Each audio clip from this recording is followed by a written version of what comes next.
Salve, salve, empreendedor pet. Salve, empreendedor pet! Ricardo de Oliveira, aqui para falar de um assunto extremamente pedido aqui no canal, que é a Lei da Liberdade Econômica, que foi recentemente aprovada no Congresso. E eu estou aqui do meu lado, nada menos, nada mais do que Gilson Strecher. Ele é contador, sócio da Exacta Contabilidade, sócio também do PIER, que é um sistema de gestão para escritórios contábeis, é vice-presidente do Sescap Paraná e é um palestrante muito requisitado aí no mundo da contabilidade. Gilson, obrigado pela gentileza de estar aqui com a gente para falar sobre esse assunto super importante que está todo mundo comentando.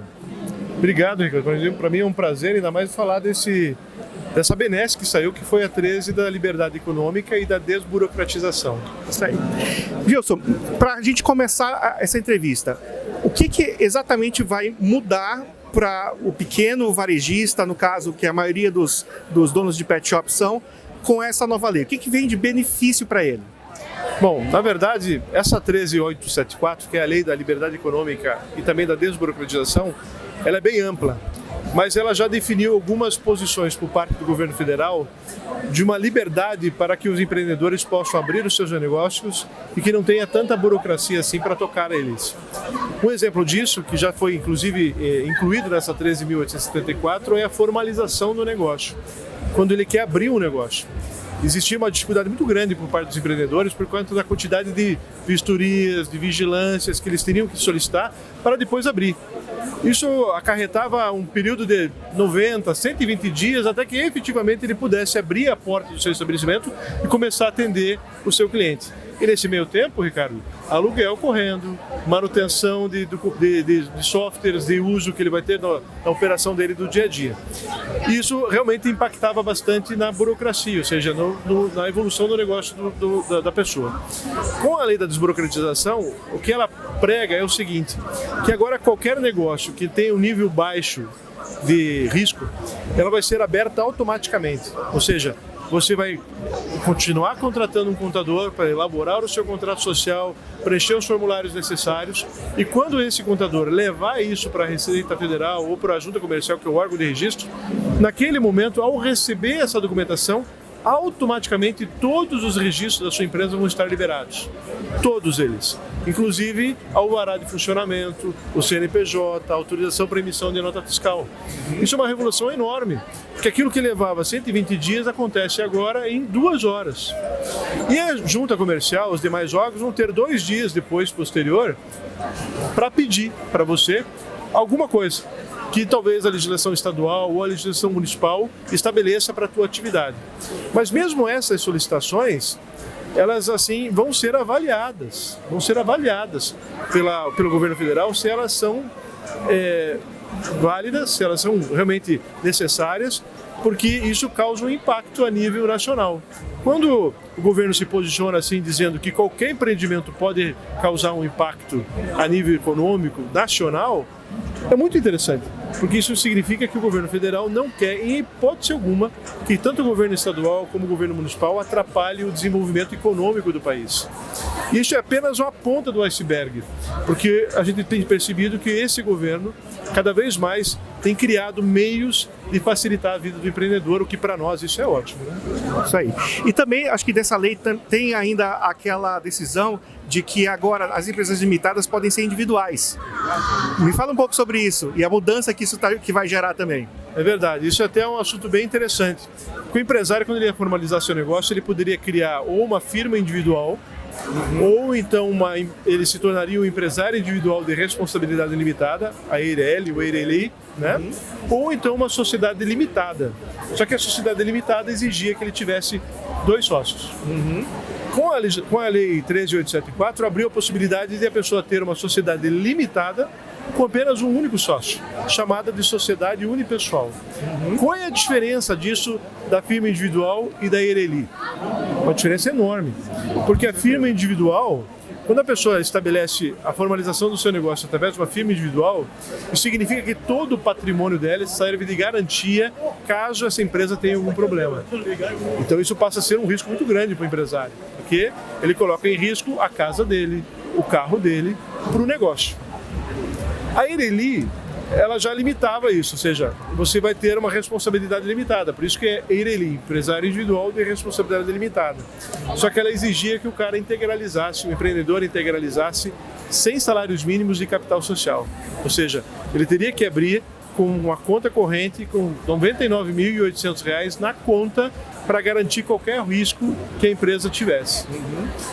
Na sociedade unipessoal agora, que é a sociedade limitada com apenas um único sócio, você pode abrir uma empresa com um capital de R$5.000, por exemplo, R$1.000, até menos, se for o caso, e essa empresa ela vai responder limitadamente por aquele valor de capital social. Tem algumas atenuantes. O governo colocou lá que em clara evidência de confusão patrimonial, ou seja, quando a pessoa usa a conta pessoa jurídica para também cuidar das contas pessoas físicas dele, da vida dele em casa, com a família, isso ocorre uma confusão patrimonial e caso tenha algum problema, ele vai ter que responder também com o patrimônio pessoal. Mas se ele tratar isoladamente o que é da empresa e o que é da vida pessoal dele, não tem problema. Se ele tiver alguma dificuldade, o que vai garantir perante terceiros, se por acaso a empresa tiver algum débito, alguma ação judicial, é o valor de capital social dele. Se ele estabeleceu que é R$10.000, é R$10.000 que ele vai ter que se responsabilizar com terceiros. Porque quando as empresas se relacionam entre umas e outras, elas têm que saber que existem riscos negociais. E esse risco cabe de ambos os lados, ou seja, de mim quando eu vou vender para você e de você quando vai comprar de mim. Ela tem que analisar se eu tenho capacidade de atender ou não. E ela vai ver isso pelo valor do capital social. Muito bom. E se a pessoa que, na verdade, o governo definiu que os negócios PET são negócios de baixo risco, então não precisam de alvará, certo? Então, e se mesmo assim o empreendedor vai na prefeitura e a prefeitura obriga ele a emitir um alvará, o que ele tem que fazer? Bom, depende daí da legislação municipal. Essa lei 13.874 fala o seguinte: caso algum município ou algum estado tenha alguma exigência adicional que justifique pedir, elas vão poder fazer esse pedido para você. Isso não quer dizer que você está livre de ter o alvará. Se estiver na legislação municipal ou estadual que a tua atividade específica tem um grau de risco e que você vai precisar ouvir o bombeiro, ou que você vai precisar ouvir a Secretaria Municipal do Meio Ambiente, ou até a Vigilância Sanitária, você vai ter que recorrer e tirar essas licenças, porque a legislação municipal ou estadual exige isso de você. Mas a lei faz um parênteses, dizendo o seguinte: se os municípios e os estados tiverem exigências divergentes da dela, e nesse caso tem, porque ela já disse que o produto PET está isento de qualquer vigilância, de qualquer solicitação adicional, esses municípios e esses estados vão ter que reportar essas exigências para o governo federal. Para o governo federal entender qual vai ser o impacto dessa solicitação desse estado e desse município na atividade econômica local. Essa é a ideia do governo, ou seja, regular inclusive estadualmente e municipal as exigências em cima dos empreendedores. É a primeira vez que um governo faz isso. Então a gente vê com muitos bons olhos essa alteração e a gente acredita que em um curto espaço de tempo, talvez aí em 1 ano, 2 anos, vai haver uma uniformidade nacional de criação de empresas, criando um ambiente muito mais propício para os negócios, não só para os empreendedores brasileiros, mas também dos estrangeiros que talvez se interessem em também começar a empreender aqui, né? E além da desburocratização que vai acontecer depois dessa lei, o que de prático no bolso do empresário PET vai melhorar? Vai pagar menos imposto? Como é que é? Por enquanto a gente não tem ainda uma definição da legislação tributária. O que a gente percebe é que o governo federal vai substituir os impostos atuais, que mesmo que tenham o nome de empresa simples ou sistema simples de recolhimento de impostos, ainda assim não é tão simples assim. Então o que acontece? Se eles realmente fizerem uma reformulação dos impostos mudando os nomes, eu acredito que a carga tributária por um bom tempo vai continuar a mesma coisa. Vai simplificar apenas a forma de você aferir esses impostos. Mas o que a gente percebe é uma movimentação do governo no sentido de que isso aconteça de uma forma muito rápida. Eu não estaria aí exagerando se esse governo tentasse emplacar isso até o final do mandato, até para que o governo pudesse mostrar um serviço adicional além da desburocratização para a formalidade dos negócios, uma desburocratização inclusive no gerenciamento do dia a dia dessas empresas frente às obrigações que ela tem com o fisco. Então eu vejo com bons olhos também. Bom, Gilson, muito obrigado.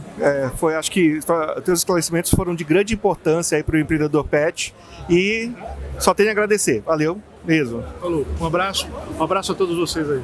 É isso aí, gente. Obrigado. Não esqueçam de se inscrever no nosso canal, ativar as notificações e nos seguir nas redes sociais. Abraço e te vejo no próximo vídeo.